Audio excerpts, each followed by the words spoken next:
हमारी इस weather app की सीरीज़ के अंदर हमने सीखा कि अपनी वेदर ऐप की यूआई को किस तरह क्रिएट करना है। इसके बाद हमने इसके अंदर थीमिंग फंक्शनैलिटी को ऐड किया और इसके बाद हमने यहाँ पे एपीआई को यूज़ करके वहाँ से डेटा गेट करके अपनी एप्लीकेशन के अंदर शो करवाया। तो इस वीडियो के अंदर हम देखेंगे कि हम यूज़र की लोकेशन के अकॉर्डिंग डेटा को किस तरह से गेट कर सकते हैं।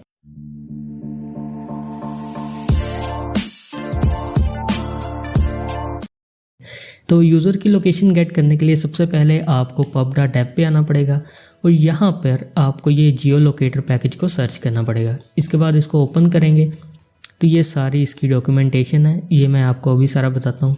तो सबसे पहले आपने यहाँ पे क्या करना है, इसको यहाँ से कॉपी करना है और अपने प्रोजेक्ट में जाना है और pubspec.yaml के अंदर इसको यहाँ पे पेस्ट कर देना है। सेव करेंगे। सेव करने के बाद हम अपने प्रोजेक्ट की डॉक्यूमेंटेशन अपना जो पैकेज है इसकी डॉक्यूमेंटेशन पे ही देख लेते हैं। तो यहाँ से हमने क्योंकि एंड्रॉयड पे रन करना है तो एंड्रॉयड की डॉक्यूमेंटेशन देखेंगे। तो यहाँ पे वो कह रहे हैं कि एंड्रॉयड का वर्जन जो है कंपाइल वर्जन 33 होना लाजमी है। तो ये करने के लिए हम क्या करेंगे, हम अपने एंड्रॉयड में जाएंगे, ऐप के अंदर ये build.gradle फाइल है और यहाँ पर हम इस कंपाइल्ड SDK वर्जन को 33 के अंदर चेंज कर देंगे। यहाँ पे पहले flutter.sdk वर्जन लिखा होगा तो आपने इसको यहाँ से 33 कर देना। इसके बाद अगर आपके सिस्टम के अंदर SDK वर्जन 33 नहीं है तो ये आपको एरर देगा। तो उसको फिक्स करने के लिए आपको क्या करना पड़ेगा, आपको एंड्रॉयड स्टूडियो ओपन करना पड़ेगा और उसकी सेटिंग्स के अंदर आपको एंड्रॉयड सेटिंग में आना पड़ेगा और यहाँ से एंड्रॉयड API 33 को आपने टिक करके इंस्टॉल कर लेना है। तो आपके वो सारे एरर्स रिमूव हो जाएंगे। इसके बाद हम यहाँ पे देख लेते हैं कि और हमें क्या चाहिए। इसके बाद हमने अपने एंड्रॉयड मैनिफेस्ट के अंदर इन परमिशंस को यहाँ से कॉपी करना है और अपने एंड्रॉयड मैनिफेस्ट जो कि हमें अपने सोर्स और इसके बाद ये मेन फोल्डर के अंदर एंड्रॉयड मैनिफेस्ट के अंदर हमने यहाँ पे इन दोनों को पेस्ट कर देना है। इसके बाद अगर हमने अपनी एप्लीकेशन को एंड्रॉयड 10 से अबव किसी वर्जन पे रन करवाना है तो ये परमिशन भी हमें इसके अंदर ऐड करनी पड़ेगी। तो इसको भी कॉपी कर लेंगे और यहाँ पे इसको पेस्ट कर देंगे। ये सब करने के बाद यहाँ से क्लोज़ करेंगे सेव करके। तो हम अपनी एप्लीकेशन को एक दफ़ा रन कर लेंगे ताकि जो भी हमने सेटिंग चेंज की है वो इसके अंदर सक्सेसफुली ऐड हो जाए। तो रन होने के बाद हमने क्या करना है कि हमने यूज़र की लोकेशन को गेट करना है। तो वो करने के लिए मैं क्या करूँगा, मैं अपने कंट्रोलर के अंदर ही जाऊँगा। तो मैं यहाँ अपने कंट्रोलर के अंदर एक वेरिएबल को क्रिएट करूँगा जो कि हमें लैटिट्यूड और इसको मैं 0.0.obs क्योंकि हम इसको बाद में चेंज भी करवाएंगे और यहाँ पे लॉन्गिट्यूड और इसको भी 0.0 और obs। तो ये करने के बाद हम यहाँ पे एक फ़ंक्शन को क्रिएट करेंगे। तो उस फंक्शन का नाम मैं रख देता हूँ गेट यूज़र लोकेशन और क्योंकि ये असिंक्रोनस होगा तो असिंक। तो इसके अंदर हम एक वेरिएबल को क्रिएट कर लेंगे जो कि चेक करेगा कि हमारी लोकेशन इनेबल है या नहीं। तो वो करने के लिए हम इस वेरिएबल का नाम रख देते हैं इज़ लोकेशन इनेबल्ड और इसके बाद हम एक वेरिएबल को क्रिएट करेंगे जिसके अंदर अगर हमारी लोकेशन इनेबल होगी तो वो परमिशन को सेव करवाएगा उसकी, क्योंकि हमने यूज़र से परमिशन भी लेनी होती है। तो वार यूज़र परमिशन। इसके बाद हम यहाँ पे फंक्शन को रन करवाएंगे जिसके अंदर हम चेक करेंगे कि हमारी लोकेशन जो कि हम यहाँ से उसको लोकेशन अलाउ या डिसअलाउ करते हैं।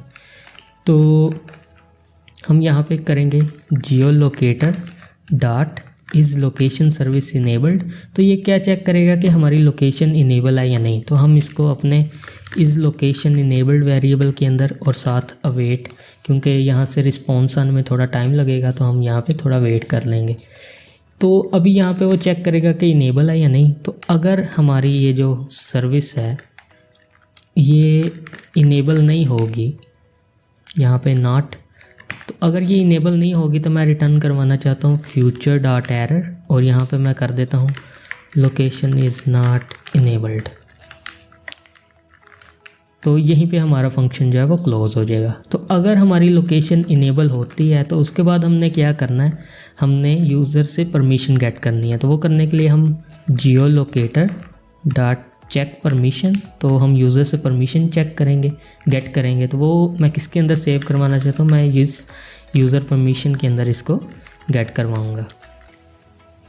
तो अभी हम यहाँ पे चेक करेंगे कि यूज़र ने परमिशन को अलाउ किया है या नहीं किया। तो वो करने के लिए हम किस तरह करेंगे, if user permission equals to location permission dot, यहाँ पे आप ऑलवेज डिनाइड फॉर एवर, तो मैं यहाँ पे डिनाइड फॉर एवर करता हूँ।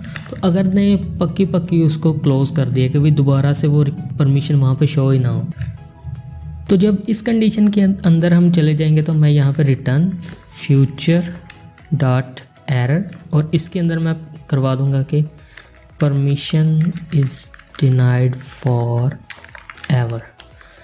तो इसके अलावा हम यहाँ पे देख लेते हैं कि एल्स इफ़, अगर यूज़र ने ऐसा नहीं किया तो यूज़र परमिशन जो है हमारी वो इक्वल होती है लोकेशन परमिशन डॉट डिनाइड के। तो यहाँ पे हम क्या करेंगे, हम यूज़र को दोबारा से वो परमिशन वाला डायलॉग शो करवाएं। तो वो दोबारा से शो करवाने के लिए हम क्या करेंगे, हम यूज़र परमिशन इक्वल्स अवेट जियो लोकेटर डॉट रिक्वेस्ट परमिशन करेंगे। तो ये करने से वो यूज़र को दोबारा से जब वो एप्लीकेशन को रन करेगा तो उसको वो पॉपअप शो होगा कि भाई आप अलाओ या डिनाई जो भी करना है आप करो। तो ये करने के बाद अगर यूज़र फिर भी हमें डिनाई कर दे तो हम क्या करेंगे, हम यहाँ पे इफ़ कंडीशन को यूज़ करेंगे, user permission is equal to location permission dot denied. तो हम यहाँ पे रिटर्न करवा देंगे एक फ्यूचर डॉट एरर, और हम यहाँ पे कर देंगे परमिशन इज़ डिनाइड। ठीक है, तो यहीं पे हमारा जो फंक्शन है वो क्लोज़ हो जाएगा। तो इस इफ़ एल्स के बाद, तो अगर इन दोनों में से कोई कंडीशन नहीं होती तो हम यहाँ पे रिटर्न करवाना चाहते हैं हमारा geo locator dot get current position. तो ये करेंगे तो इससे क्या होगा कि हमारी जो करंट लोकेशन होगी वो इसके अंदर चली जाएगी। तो इसके अंदर हमें यहाँ पे डिज़ायर्ड एक्यूरेसी है ये भी मिलती है। तो हम यहाँ पे क्या कर सकते हैं, ये किस टाइप का है, ये लोकेशन एक्यूरेसी। तो मैं location accuracy dot high use करूँगा। तो इससे क्या होगा कि हमारी जो करंट लोकेशन होगी वो यहाँ पे चली जाएगी। तो हमने यहाँ से क्या गेट करना है, हमारे जो एपीआई के अंदर हमें लैटिट्यूड और लॉन्गिट्यूड चाहिए जो कि हमने यहाँ पे वेरिएबल भी क्रिएट किए थे। तो मैं जब यहाँ पे इसको गेट कर लेता हूँ तो इसके साथ मैं डॉट देन यूज़ करूँगा। तो ये डॉट देन क्या चीज़ है कि जैसे हमने एक दफ़ा इसको कर लिया, हम नेक्स्ट लाइन के अंदर कोई और फंक्शन परफॉर्म करना चाहते हैं तो मैं एक ही फंक्शन के साथ ही डॉट देन लगा दूंगा। तो इसके अंदर जो भी यहाँ पे रिस्पॉन्स आएगा, क्योंकि हम यहाँ पे अवेट यूज़ कर रहे हैं, तो इसका जो भी रिस्पॉन्स आएगा हमारी जो करंट लोकेशन होगा उसका जो सारा रिस्पॉन्स है वो इस वैल्यू के अंदर सेव हो जाएगा। तो मैं यहाँ पे क्या करना चाहता हूँ, मैं यहाँ पर अपना जो लैटिट्यूड है उसकी वैल्यू को इक्वल कर देना चाहता हूँ इस वैल्यू से। इसको मैं यहाँ से क्लोज़ कर देता हूँ, इस वैल्यू के लैटिट्यूड से। इसके बाद हम क्या करेंगे, हमने जो अपना लॉन्गिट्यूड वेरिएबल क्रिएट किया है उसकी वैल्यू को हम इक्वल कर देंगे इस वैल्यू से लॉन्गिट्यूड से।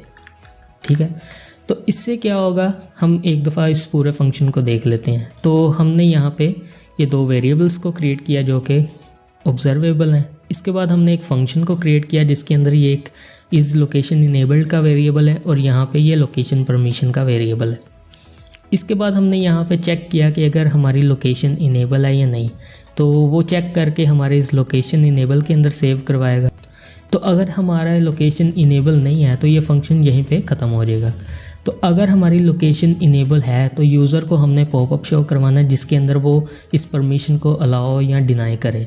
तो वो करने के लिए हमने यहाँ पे यूज़र परमिशन के अंदर वो परमिशन को स्टोर करवा लिया जो भी उसका रिस्पॉन्स होगा। तो अगर यूज़र रिस्पॉन्स में डिनाई फॉर एवर को सिलेक्ट करता है तो हम यहीं पे अपने फंक्शन को ख़त्म कर देंगे और एक पॉपअप शो करवा देंगे कि permission is denied for ever. और इसके अलावा अगर वो क्या करता है, वो डिनाई कर देता है, तो हम यूज़र को दोबारा से वो पॉपअप शो करवाएंगे कि भाई आप अलाओ या डिनाई करो। तो अगर वो फिर भी डिनाई कर देता है तो हम यूज़र को पॉपअप शो करवाएंगे कि परमिशन इज़ डिनाइड। इसके बाद अगर ये दोनों कंडीशंस नहीं होती और यूज़र हमारे जो परमिशन है उसको अलाउ कर देता है तो हम यहाँ पे रिटर्न करवाएंगे जिसके अंदर हम यहाँ पे यूज़र की जो करंट पोजीशन है जिसकी एक्यूरेसी हाई होगी उसके अंदर से हम यहाँ पे लैटिट्यूड और लॉन्गिट्यूड को गेट करके अपने इन वेरिएबल्स के अंदर सेव करवा लेंगे। तो एक दफ़ा इसको रीस्टार्ट करते हैं।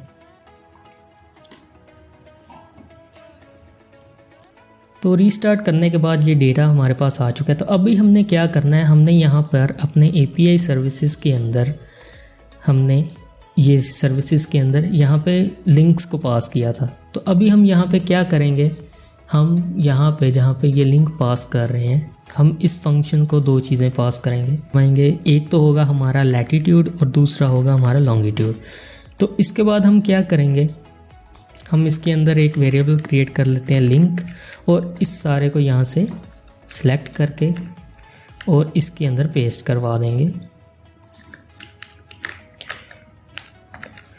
अब हम क्या करेंगे, हमने जहाँ पे अपने लैटिट्यूड को यूज़ करना है उसको यूज़ कर लेंगे। तो यहाँ से इस लैटिट्यूड को रिमूव करेंगे और ये वाला लैटिट्यूड जो यहाँ से हम गेट करेंगे, और लॉन्गिट्यूड की जगह हम अपना जो यहाँ से गेट कर रहे हैं वो। तो इसके बाद मैं क्या करता हूँ, मैं इस लिंक को यहाँ से रिमूव कर देता हूँ क्योंकि अभी हमें इसकी ज़रूरत नहीं है। तो ये करने के बाद हम क्या करेंगे, हमने यहाँ पे इस लिंक को पास करना है, ठीक है। तो इसके अंदर जो भी दो चीज़ें आएंगी वो हम यहाँ पे यहाँ और यहाँ पास कर रहे हैं। इसके अलावा हम वेदर के अंदर भी इसी चीज़ को क्रिएट कर लेते हैं। तो वेदर का जो एंड पॉइंट है वो ये है, इसको यहाँ से कॉपी करेंगे और इस सारे को यहाँ से रिमूव करके यहाँ पे एक वेरिएबल क्रिएट करेंगे जो कि होगा लिंक, और इसके अंदर हम इसको पेस्ट करवा देंगे। तो अभी हम क्या करेंगे, यहाँ पे भी हमें दो चीज़ें चाहिए, तो लैट और लॉन्ग। तो इसके बाद हम यहाँ पे अपने लिंक वेरिएबल को पास कर देंगे, और यहाँ पर जहाँ पे हमें चीज़ों को चेंज करना है, तो लैटिट्यूड की जगह हम अपना जो लैट वेरिएबल है उसको, और लॉन्गिट्यूड की जगह जो हमने यहाँ पे लॉन्गिट्यूड को गेट करना है उसको, और API की जगह हम यहाँ पे क्या करेंगे, इस सारे को यहाँ से रिमूव करके जो API की का वेरिएबल हमने सेव किया उसको पास कर देंगे। इसके बाद ये दो हमारे पास कंप्लीट हो चुके हैं। तो अभी हम अपने मेन कंट्रोलर में आते। तो अभी हम क्या करेंगे, हम अपने इस लोकेशन वेरिएबल को यहाँ पर एक दफ़ा कॉल करवाएंगे। तो गेट यूज़र लोकेशन, तो ये हमारे ऑन इनिट के अंदर ये सबसे पहले कॉल होगा। इसके अंदर जब डेटा गेट हो जाएगा तो उसके बाद हम क्या करेंगे, हम यहाँ पे अपना जो करंट वेदर के अंदर हमने दो चीज़ें पास करनी है, तो वो हम लैटिट्यूड डॉट वैल्यू और लॉन्गिट्यूड डॉट वैल्यू, और इसी तरह हम यहाँ पे लैटिट्यूड डॉट वैल्यू और लॉन्गिट्यूड डॉट वैल्यू को पास कर देंगे। तो इसका हम पहले वेट कर लेते हैं कि ये वेट पहले ये वैल्यूज़ को गेट कर ले, उसके बाद ये दोनों फंक्शंस एग्जीक्यूट हों, क्योंकि ये वैल्यू को गेट करेगा यहाँ पर, तभी तो हम इन दोनों फंक्शन के अंदर इनको पास कर सकेंगे। तो सेव करेंगे, एक दफ़ा रीलोड कर लेते हैं।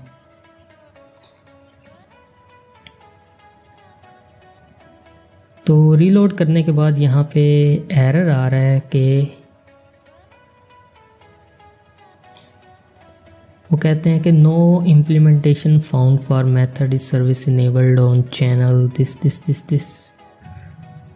तो इस एरर को फिक्स करने के लिए हम क्या करेंगे, हम यहाँ पे एक दफ़ा फ्लटर क्लीन इसकी कमांड को रन करेंगे। तो इससे क्या होगा, जो सारे पैकेजेस हमने गेट किए हैं वो सारे रिमूव हो जाएंगे। इसके बाद हम फ्लटर पब गेट, तो इससे जो सारे पैकेजेस हैं वो दोबारा से इंपोर्ट करेगा।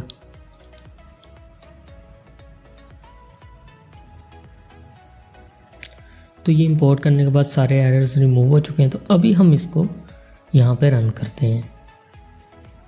तो यहाँ पे रन करने के बाद हमें वो पॉपअप शो हो रहा है कि भाई आप यहाँ पे अलाउ या डिसअलाउ करो। तो मैं इसको अलाउ कर देता हूँ। तो ये करने के बाद ये यहाँ पे इस लोकेशन को गेट करेगा और उसके बाद इस करंट वेदर के अंदर पास करेगा और फिर औरली डेटा के अंदर पास करेगा। सही है। तो ये करने के बाद हमारे पास देखें तो हमारा जो लाहौर की लोकेशन है वो यहाँ पे शो हो चुकी है। तो अभी हम क्या करेंगे, हम इसके अंदर यहाँ पे लोकेशन को चेंज करेंगे। तो वो करने के लिए हम यहाँ पे और यहाँ से हम इस लोकेशन को चेंज करें। तो ये होने के बाद आप देखें तो यहाँ पे इस्लामाबाद की जो लोकेशन है वो यहाँ पे शो हो रही है। तो एक दफ़ा इसको और चेंज करके देख लें।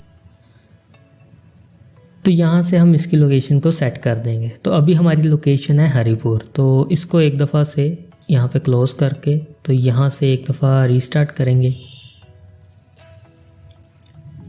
तो अभी आप देखें कि हमारा यहाँ पे डेटा जो है वो रिसीव हो चुका है, लेकिन हमारी यूआई अपडेट नहीं हुई। तो इसको फ़िलहाल मैं यहाँ पे मैनुअली रिफ़्रेश करता हूँ। तो यहाँ पे हमारा हरिपुर लोकेशन आ चुका है और उसका ये सारे डेटा यहाँ पे शो हो चुका है। तो अब हम इसको मैनुअली अपडेट नहीं करना चाहते, तो इसको फिक्स करने के लिए मैं यहाँ पे एक वेरिएबल को क्रिएट करूँगा इज़ लोडेड, और इसको मैं बाय डिफ़ॉल्ट फॉल्स कर दूँगा और साथ OBS यूज़ कर लूँगा। इसके बाद हमने क्या करना है कि जब यहाँ पे ये इसको गेट कर ले, तो इसके बाद ये क्या करे, ये यहाँ पर आए, तो यहाँ पे ये क्या करे, इस लोडेड को ट्रू कर दे। तो क्योंकि ये OBS है तो इसकी जो वैल्यू है इसको हमें ट्रू करवाना पड़ेगा। इसके बाद हम आते हैं अपने विजिट के अंदर। तो यहाँ पर इस बॉडी के अंदर मैं इसको रैप कर दूँगा एक OBX विजिट के साथ। तो इसके बाद इसको इस तरह और साथ एरो फंक्शन। तो यहाँ पे मैं एक कंडीशन को क्रिएट करूँगा कि अगर हमारे कंट्रोलर में से इस लोडेड की वैल्यू जो है वो ट्रू होती है, वो ट्रू होगी तो ये इसको शो करवा देगा, वरना यहाँ पर हम शो करवा देंगे एक सेंटर विजिट के अंदर चाइल्ड और सर्कुलर प्रोग्रेस इंडिकेटर सेव करवा देंगे। तो अभी यहाँ पे एक दफ़ा इसको रीस्टार्ट कर लेते हैं। तो रीस्टार्ट करने पे हमें ये सर्कुलर प्रोग्रेस इंडिकेटर शो हो रहा है, और जैसे ही यहाँ पे डेटा जो है वो रिसीव हो जाता है तो हमारी UI जो है वो ऑटोमेटिकली रिफ़्रेश हो जाती है। तो यहाँ पे ये हरिपुर के लोकेशन का डेटा शो करवा रहा है। तो इसको हम यहाँ से चेंज करके देखते हैं। तो यहाँ पे हम लोकेशन को अभी चेंज करेंगे, इसको सिलेक्ट करते हैं और यहाँ पे इसको सेव करेंगे, एप्लीकेशन को रीस्टार्ट करेंगे। तो रीस्टार्ट करने पे हमारा जो सियालकोट की यहाँ पे लोकेशन शो हो चुकी है, जिसका ये वेदर है और यहाँ पे ये डिग्रीज़ हैं और ये स्मोकी वेदर है हमारा, और ये इसके जो हर टाइम के बाद जो भी वैल्यू आएगी वो है। तो इसी के साथ हमारी वेदर ऐप यहाँ पे कंप्लीट हो चुकी है। तो उम्मीद करता हूँ आपको काफ़ी कुछ सीखने को मिला होगा। तो अगर आपको वीडियो अच्छी लगी तो इसको लाइक कर दें और चैनल को भी सब्सक्राइब करें, और साथ ही लगे बेल आइकन को प्रेस करें ताकि आइंदा आने वाली जो भी सीरीज़ हैं उनका नोटिफिकेशन आपको मिल जाए। तो मिलते हैं अब नेक्स्ट वीडियो में, तब तक के लिए अल्लाह हाफिज़।